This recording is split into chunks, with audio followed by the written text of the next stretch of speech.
আরজি করের ওই ভয়ঙ্কর ঘটনার 1 মাসের পরে জুনিয়র ডাক্তাররা যে দাবি নিয়ে মুখ্যমন্ত্রীর সঙ্গে মিটিং করলেন, দেখা গেল সেই দাবিগুলো ওই ঘটনার সঙ্গে বিশেষ যুক্ত নয়।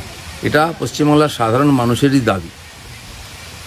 এত বড় একটা হসপিটাল যে বিভিন্ন পুরস্কারও পেয়ে গেছে, তার মাথায় যিনি বসে আছেন মুখ্যমন্ত্রী খুবই কাছের লোক, তারপরে দেখা গেল এই 60, 70, 75 বছর পরে সেখানে শৌচালয় নেই, সেখানে সিসিটিভি ক্যামেরা নেই, সেখানে ডাক্তারদের, জুনিয়র ডাক্তারদের, নার্সদের বিশ্রামের ব্যবস্থা নেই।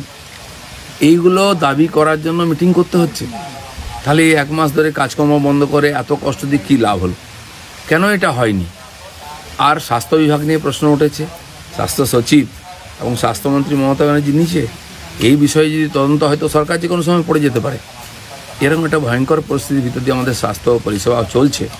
আমাদের বাংলার সবচেয়ে সেরা ছাত্ররা ডাক্তারি পড়ে ওখানে পরিষেবা দিচ্ছেন। 36 ঘন্টা তাদেরকে ডিউটি করতে হয়, তারপরেও তাদের জীবনের সম্মানের কোনো সুরক্ষা নেই। এর কি কোনো পরিবর্তন হবে? যদি হতো নিশ্চয়ই আগে হয়ে যেত, কারণ এই পরিবর্তনটা করা হচ্ছে না। এর মধ্যে টিএমসি এবং রাজ্য সরকারের ভেস্টেড ইন্টারেস্ট আছে, তার লোকেরা করে খাচ্ছে। তাই ভয়ের পরিবেশ, তাই ধমকি চমকি, তাই গায়ে হাত দেওয়া, ওষুধ বিক্রি থেকে, ওষুধ লুট থেকে, বেড যন্ত্রপাতি কেনাকাটায় টাকা হেরাফেরি করা, নিজের লোকেদের সুবিধা পাইয়ে দেওয়া, পদ দেওয়া, স্টুডেন্টদের ইচ্ছা মতো বাড়িয়ে দেওয়া নম্বর ইত্যাদি, যত রকম দুর্নীতি হতে পারে সব চলছে। মমতা ব্যানার্জি প্রথম 4 বছরের মাথায় বলেছিলেন ক্ষমতায় এসে যে আমার 90% কাজ হয়ে গেছে।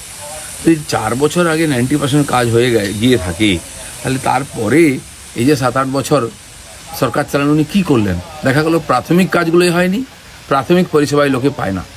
সবে তো স্বাস্থ্য ব্যবস্থা নিয়ে শুরু হয়েছে, অন্য ডিপার্টমেন্টে যদি এরকম ঘটনা ঘটে, এ সরকার পুরো উলঙ্গ হয়ে যাবে, রাস্তায় দাঁড়িয়ে যাবে। আমার মনে হয় সময় এসে গেছে সমস্ত স্তরের মানুষের আওয়াজ তোলা এবং এর কাছ থেকে হিসাব বুঝে নেওয়া। দাবি ত্যাগ। এই চ্যানেল কোনো প্রচার করে না হিংসাত্মক, ক্ষতিকারক বা অবৈধ কার্যকলাপ। এই চ্যানেল দ্বারা প্রদত্ত সমস্ত বিষয়বস্তু শুধুমাত্র একটি শিক্ষামূলক উদ্দেশ্যের জন্য। ধন্যবাদ। শুভেচ্ছা টিম আমার বাংলা নিউজ।